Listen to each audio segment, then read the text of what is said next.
I'm in Yosemite National Park in California. My name is Daniel Warren, and I'm here to talk about consciousness. The word consciousness has a growing number of connotations, particularly within the spirituality, New Age movement. I don't really like the word spirituality, and I'll probably be making a video about that soon. Consciousness is the state of being awake or aware of one's surroundings.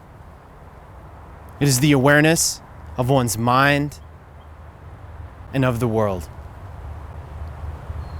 We live in a time where most people walk through the world in a state of waking sleep. They have a very hard time differentiating their identity from their thoughts, their identity from their emotions, and their identity from their senses. When they think something, it envelops their emotions. And when they feel something, it envelops their thoughts.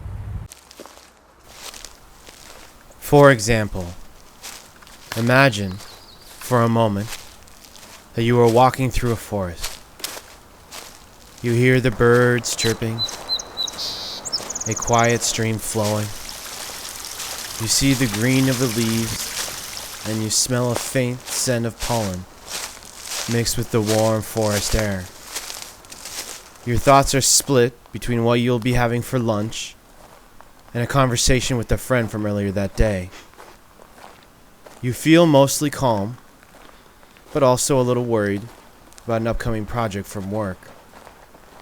And now I ask, how much of this scenario is the forest, and how much of it is your own reality, a creation of your mind?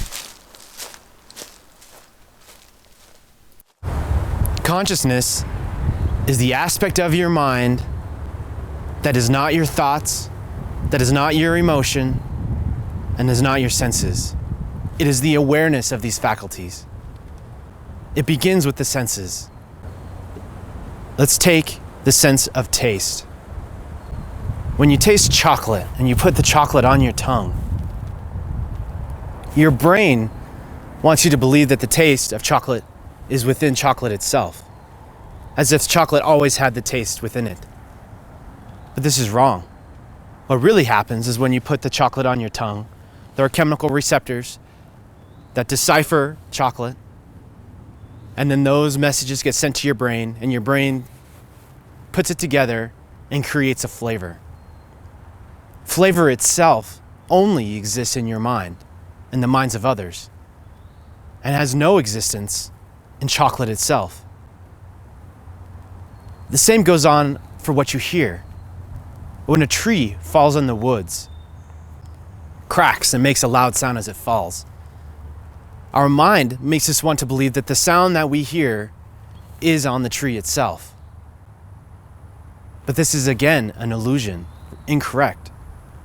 When the tree falls and cracks and lands in the woods, vibrations are sent through the air, and our ears pick up those vibrations. Those vibrations then get sent to our brain, and our mind creates the sound. Taste, sound, touch, smell. These are all creations of our mind. A scent does not exist in the outside world. Scent only exists in our minds. It's a unique creation just for us.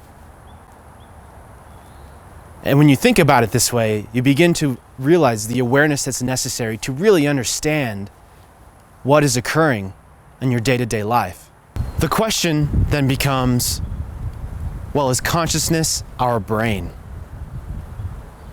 But when we take a brain and we look at it, if you ever have the luxury or the desire, you can't peel it apart and find the flavor of chocolate. There's no place you can point to and say that's the sound of a tree falling. Or you can never feel what that person was feeling just by looking at their brain. What you usually get is just a pile of gray mess. Consciousness cannot be observed by another. This creates a difficulty within the field of science today, psychology. No matter what a scientist does, they can never observe the phenomena of consciousness. They cannot observe the phenomena of the senses. of the feelings, of the emotions, of the thoughts. However, that same scientist who so desperately wants to peer into that black box can sit quietly by himself and find consciousness on his own.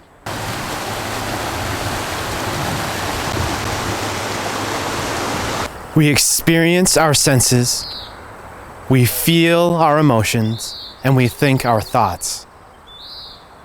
But consciousness begins with awareness. It is this fourth aspect that largely remains hidden in the background. When you think a thought and when you feel a feeling, is this who you are? Is this your identity?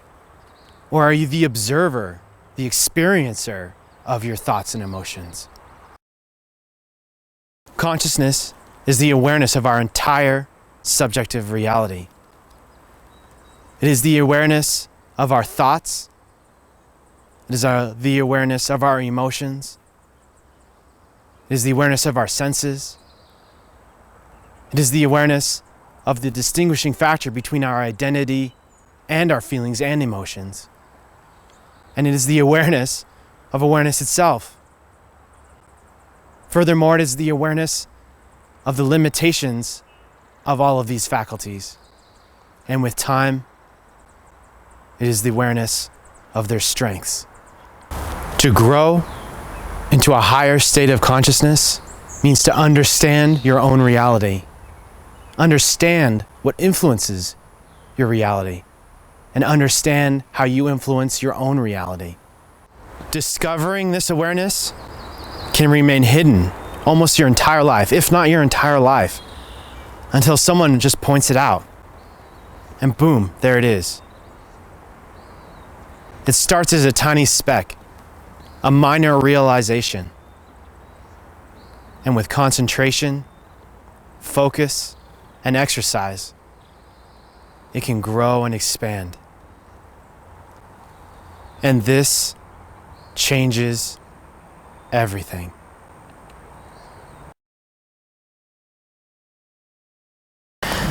This changes everything!